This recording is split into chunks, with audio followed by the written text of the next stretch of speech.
Hi everyone! So I thought that I would just do a quick chatty video about my no-buy year. I've had a lot of people request more no-buy, low-buy related videos. A lot of people have wanted to know how this is going for me, if I'm struggling, if I'm still doing it, because I haven't really talked about it in a dedicated video aside from my intro.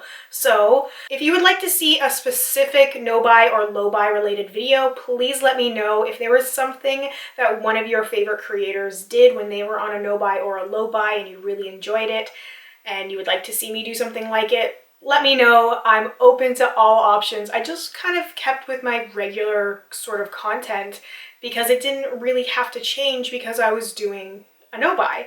So my no-buy has been incredibly successful. I've definitely jumped a hurdle here, I guess maybe that's the right expression. I struggled a lot with my no-buys and low-buys in the past. I would do it for a month or two and then give up and then it would be worse, but also during that time, if I wasn't buying makeup, I was buying something else. And I have been able to stop that, and it's not an easy fix. It's not like there's anything magical I can tell you that will make a no-buy or a low-buy work for you. For me, it was a lot of internal reflection. It was a lot of, why do I want to spend this money on stuff that I don't actually need? And it was coming to those realizations within myself and being like, wait a second, I'm doing this because of this and this and this, and addressing those issues. So some of the issues I was having weren't tied to makeup at all. So it's been a really interesting experience for me, but I'm totally motivated to keep my no-buy going. And yes, I'm still calling it a no-buy because I don't plan on making a lot of purchases. I have not purchased anything aside from one thing using a gift card a couple of months ago. Around the time I did my intro, I used a gift card to buy an exfoliator, facial exfoliator, and a face mask combo. I was just gonna get the facial exfoliator and then I thought I would do the mask thing because it seemed like a better deal, and I really like face masks. I didn't have any that I was using that I really liked that worked like this one. I'll put a picture up here of what the set is that I got, and it seems to work really well for me. I'm really liking it so far. My skin seems to have reacted pretty well for it, so it seems like a good use of my gift card. I'm currently sitting on 2 gift cards right now, one from Sephora and one from the drugstore, to help with necessary repurchases as I might need them. I am going to need my micellar water pretty soon because I have the teeny tiniest bit left, probably just enough to take this off. And then I'm probably going to need a mascara because I had to declutter like 3 because of pink eye. And let me just be clear, I'm not saying I got pink eye from makeup. I used these products at the same time that I had pink eye, and I'm not risking it. And something like mascara, it's advised that you declutter it because you can't safely sanitize it like some things that you can. So I figure that some of the makeup things I can't sanitize, any like the liquids, some of my eyeshadows, I would declutter just because I was using them at the same time to err on the side of caution. And I'm gonna need dip brow because I am stretching the life of my dip brow right now with Inglot Duraline. So I have just a little bit left, and I think I have a little dip brow sampler which doesn't have my right shade in it, but it might last just long enough to order the correct shade that I need. And I'm going to use my gift card for that. So I haven't actually spent any money at all on makeup since I did my intro, or well, before my intro anyway. So it's been a couple of months of no makeup purchases, and I don't miss it. I don't miss it. And that's the thing that's a little difficult, I guess, to talk about because it's so personal, and I can't really give anybody any specifics as to how it would work better for them.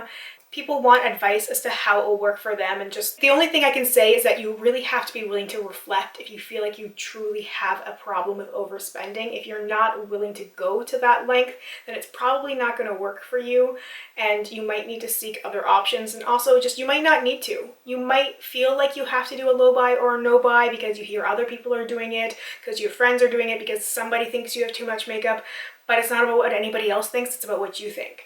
It's about what you want to do. Because there's been some people I've had conversations with who talk about doing a no buy, and they have almost no makeup at all. Like there'll be somebody who says like, I have one eyeshadow palette and one mascara and one eyeliner and I just can't buy anything at all. And I'm like, okay, you have what works for you. If that's good, that's good. But you don't have to go on a no buy and not buy anything if you want to buy something and if it's within your means, if it's within what your makeup collection is or what you want it to be. There's so many different factors. Like some people are saving for a reason. Some people don't want to purchase anything because they're saving for school, they're saving for a car, they're saving for a marriage, they're saving for so many different things. This is like all stuff that I've heard from people about their reasons for vacations. That's a big one. If you have a reason to not purchase anything, and that applies to like all areas of your life, you're going to be more motivated to stick with it as well. And if you have a lot of disposable income, and you have a lot of space and you want to have more makeup, a no buy or a low buy doesn't make much sense. So you have to really want to do it. So for me, I've really wanted to do it and it's made sense for me and it's really worked out very well in my favor. So I'm feeling good about it. You know, I'm using up a lot of product. I'm cycling through stuff. I'm using stuff up. I'm just playing with my makeup a little bit. I get stuck every now and then with the same sort of thing over and over again. But I have a little bit more freedom right now because I'm not sticking myself with a bunch of project pans or panning projects or something at this moment in time. I'm giving myself some time and some freedom to play, and I think that's helping me as well, because when I was doing a lot of project pans, I felt the urge to buy more even though I was supposed to be using these other products, and it was just such a weird phenomenon. But it feels so much better now, and I feel so much more in tune with myself and the reasons for why I was doing all these things. So I will probably go more into detail about that at a later time, but I think that pretty much covers it. I feel like I'm in a really good spot right now. I truly feel like this is where I need to be, and I'm just, you know, I'm going on the journey and I don't see any obstacles in my way. There's no hurdles. There's nothing that I'm excited to buy. I have been avoiding things. I don't watch as much YouTube as I used to. I don't browse Instagram as much as I used to. And it can feel a little weird sometimes. Like I was so used to participating in some of those conversations. But I like to save it. Like I can do my what I buy it and browse their Instagram and do that at one time, and I don't have to be doing it every single day. And I'm not looking at like what's new at Sephora, and I'm not looking at products that I feel like I need that will make my life better in some way, because the truth is that it never did. Like I was buying stuff for that sort of temporary happiness. I was buying stuff and thinking like, oh, this product will make me feel good about myself, and this product will make me feel pretty. This will do this. And it had nothing to do with the product at all. It was had nothing to do with it. It was just the way that I felt, the way that I was responding to the other issues going on in my life, and the way that I was responding to some social media things. That was definitely a big trigger for me when I was looking at people's posts on YouTube and Instagram and thinking like, these are the things that'll change my life. I've talked about this before with the influence of influencers and how, like that's their job. That's what they're trying to do, sell you products, and it can really work sometimes. They're selling you a lifestyle. They're selling you them. And you think, if I buy this product, I will be like them. And it just never works that way. But that's the beauty of the advertising. That's why they're so successful. That's why brands are using them, because it works.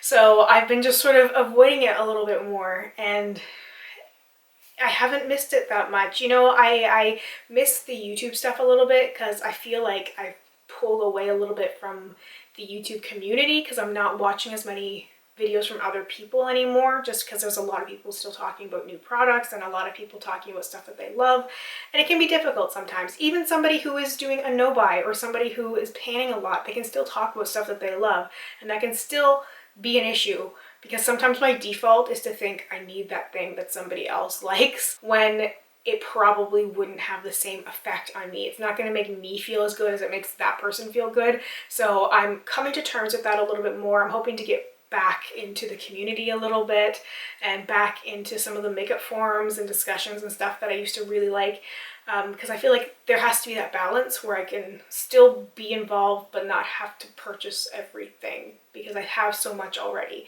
So anyway, that was, I think, everything I wanted to cover for my no buy update. Amazing success so far. I need to do an empties video. I need to do a few other things, but like I said at the very beginning of this video, if you have any suggestions, ideas, things that you would like to see specifically in relation to a NoBuy or a low-buy year, let me know. I probably could use a little bit of guidance at framing these updates even a little bit better. So let me know what kind of stuff you'd like to cover, or if you'd just like to see a few different videos, because these sort of chattier videos, I can probably do a couple at one time, so I'd be able to pre-film. Something I'm looking at doing too as well is pre-filming, so doing 2 videos, maybe 3, depending on what they are, at one time, so that I can kind of upload a little bit more often, because I haven't had the upload time or filming time like I normally would have. Things are a little bit messy right now. So anyway, thank you guys so much for watching and for hanging out with me. Thank you so much for asking me about my NoBuy and for checking in with me and telling me how yours is going. So feel free, like I said in my other videos, if you want to use the comment section to just check in on your NoBuy, keep yourself accountable, feel free to do so. You can reach out to me at any time. I'm the best reached by email or by Snapchat. I text a lot through Snapchat. I'm very chatty with my hands today. Anyway, yes, feel free to reach out to me anytime. I'll do my best to get back to you as soon as I can. Thank you so much once again, and I hope we get a chance to chat soon. Bye for now.